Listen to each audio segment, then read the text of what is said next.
ओम श्री गणेशाय नमः। ओम गं गुरुवे नमः। ओम नमः शिवाय। शिवजी सदा सहाय।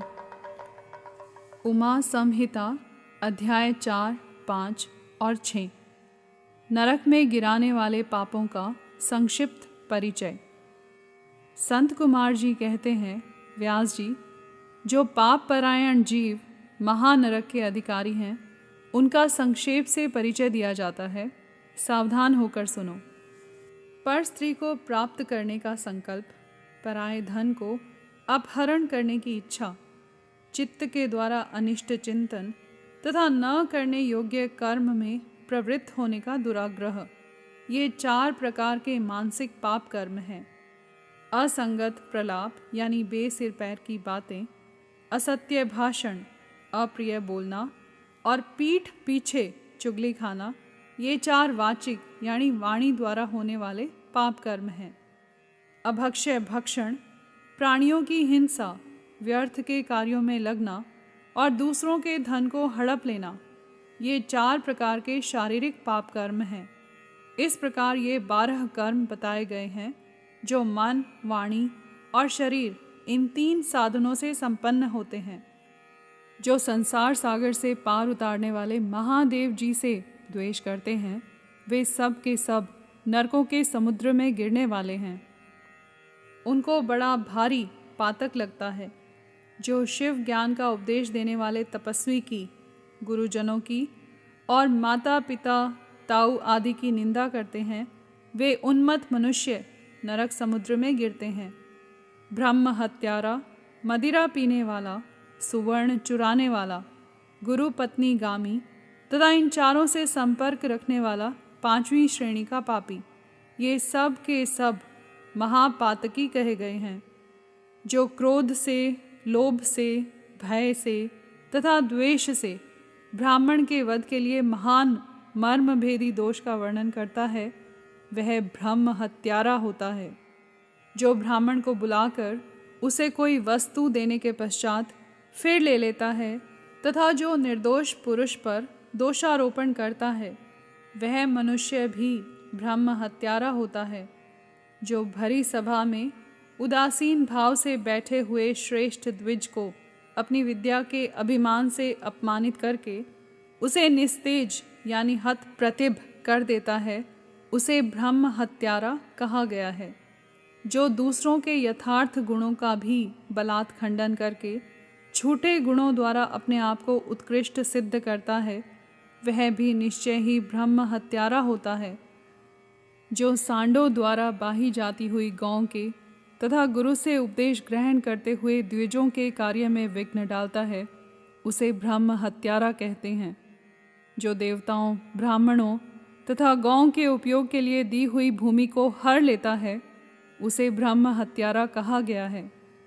देवता और ब्राह्मण के धन को हर लेना तथा अन्यान्य से धन कमाना ब्रह्म हत्या के समान ही पातक जानना चाहिए।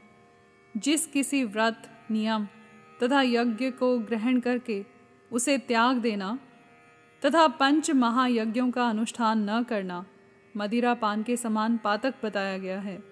पिता और माता को त्याग देना, झूठी गवाही देना, ब्राह्मण से झूठा वादा करना, शिव भक्तों को मांस खिलाना तथा अभक्ष्य वस्तु का भक्षण करना ब्रह्म हत्या के तुल्य कहा गया है। वन में निरपराध प्राणियों का वध कराना भी ब्रह्म हत्या के ही तुल्य है। साधु पुरुष को चाहिए कि वह ब्राह्मण के धन को त्याग दे, उसे धर्म के कार्य में भी न लगाए, अन्यथा ब्रह्म हत्या का दोष लगता है। गांव के मार्ग में, वन में तथा गांव में जो लोग आग लगाते हैं, वे भी ब्रह्म हत्या ही करते हैं। इस तरह के जो भयानक पाप हैं, वे ब्रह्म हत्या के समान माने गए हैं। ब्राह्मण के द्रव्य का अपहरण करना, पैतृक संपत्ति के बंटवारे में उलटफेर करना, अत्यंत अभिमान और अधिक क्रोध करना, पाखंड फैलाना, कृतज्ञता करना, विषयों में अत्यंत आसक्त होना, कंजूसी करना, सत्पुरुषों से द्वेष रखना, पर स्त्री समागम करना, श्रेष्ठ कुल की कन्याओं को कलंकित करना, यज्ञ, बाग बगीचे, सरोवर तथा स्त्री पुरुषों का विक्रय करना, तीर्थ यात्रा, उपवास तथा व्रत एवं उपनयन आदि का सौदा करना, स्त्री के धन से जीविका चलाना, स्त्रियों के अत्यंत वशीभूत होना, स्त्रियों की रक्षा न करना तथा छल से पराई स्त्रियों का सेवन करना, ब्रह्मचर्य आदि व्रतों को त्याग देना, दूसरों के आचार का सेवन करना, असत शास्त्रों का अध्ययन करना, सूखे तर्क का सहारा लेना, देवता, अग्नि, गुरु, साधु तथा ब्राह्मण की निंदा करना, पितृ यज्ञ और देव यज्ञ को त्याग देना, अपने कर्मों का परित्याग करना, बुरे स्वभाव को अपनाना, नास्तिक होना, पापों में लगना और सदा झूठ बोलना, इस तरह के पापों से युक्त स्त्री पुरुषों को उपपातकी कहा गया है। जो मनुष्य गौ, ब्राह्मण कन्याओं, स्वामी, मित्र तथा तपस्वी महात्माओं के कार्य नष्ट कर देते हैं, वे नरकगामी माने गए हैं। जो ब्राह्मणों को दुख देते हैं, उन्हें मारने के लिए शस्त्र उठाते हैं, जो द्विज होकर शूद्रों की सेवा करते हैं तथा जो कामवश मदिरा पान करते हैं, जो पाप परायण, क्रूर तथा हिंसा के प्रेमी हैं, जो गौशाला में, अग्नि में, जल में, सड़कों पर, पेड़ों की छाया में, पर्वतों पर, बगीचों में तथा देव मंदिरों के आसपास मल मूत्र का त्याग करते हैं, बांस, ईंट, पत्थर, काठ, सींग और कीलों द्वारा जो रास्ता रुंधते या रोकते हैं, दूसरों के खेत आदि की सीमा मिटा देते हैं, छल से शासन करते हैं, छल कपट के ही कार्यों में लगे रहते हैं, किसी को ठग कर लाए हुए पाक, अन्न तथा वस्त्रों का छल से ही उपयोग करते हैं, जो स्त्री, पुत्र, मित्र, बाल, वृद्ध, दुर्बल, आतुर, भृत्य,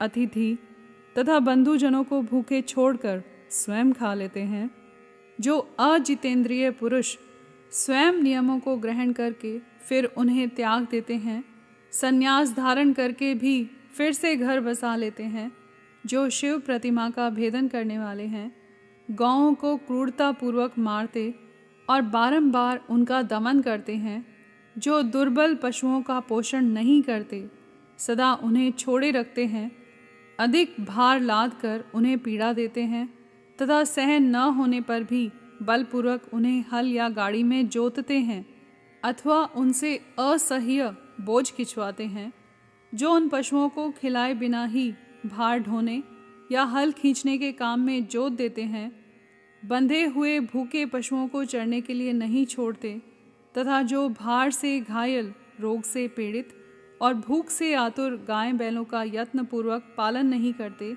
वे सब के सब गौ हत्यारे तथा नरकगामी माने गए हैं। जो पापिष्ठ मनुष्य बैलों के अंडकोश कुटवाते हैं और बंध्या गाय को जोतते हैं, वे महानारकी हैं। जो आशा से घर पर आए हुए भूख, प्यास और परिश्रम से कष्ट पाते हुए और अन्न की इच्छा रखने वाले अतिथियों, अनाथों, स्वाधीन पुरुषों, दीनों, बाल, वृद्ध, दुर्बल एवं रोगियों पर कृपा नहीं करते, वे मूढ़ नरक के समुद्र में गिरते हैं। मनुष्य जब मरता है तब उसका कमाया हुआ धन घर में ही रह जाता है। भाई बंधु भी शमशान तक ही जाकर लौट आते हैं। केवल उसके किए हुए पाप और पुण्य ही परलोक के पथ पर जाने वाले उस जीव के साथ जाते हैं। जो औचित्य की सीमा को लांघ कर मन माना कर वसूल करता है तथा दूसरों को दंड देने में ही रुचि रखता है, वह राजा नरक में पकाया जाता है।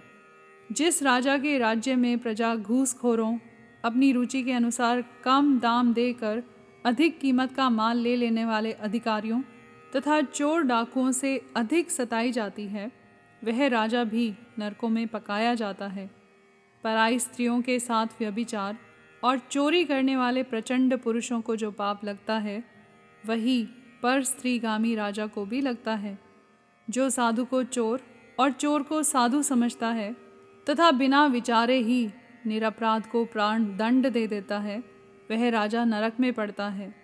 जिस किसी पराये द्रव्य को सरसों बराबर भी चुरा लेने पर मनुष्य नरक में गिरते हैं, इसमें संशय नहीं है। इस तरह के पापों से युक्त मनुष्य मरने के पश्चात यातना भोगने के लिए नूतन शरीर पाता है जिसमें संपूर्ण आकार अभिव्यक्त रहते हैं। इसलिए किए हुए पाप का प्रायश्चित कर लेना चाहिए, अन्यथा 100 करोड़ कल्पों में भी बिना भोगे हुए पाप का नाश नहीं हो सकता। जो मन, वाणी और शरीर द्वारा स्वयं पाप करता, दूसरे से कराता तथा किसी के दुष्कर्म का अनुमोदन करता है, उसके लिए पाप गति नरक ही फल है। यहाँ पर अध्याय 4, 5 और 6 समाप्त हुए। कर्पूर गौरम करुणावतारम संसार सारम भुजगेंद्रहारम सदा वसंतम हृदयारविंदे भवम भवानी सहितम नमामि।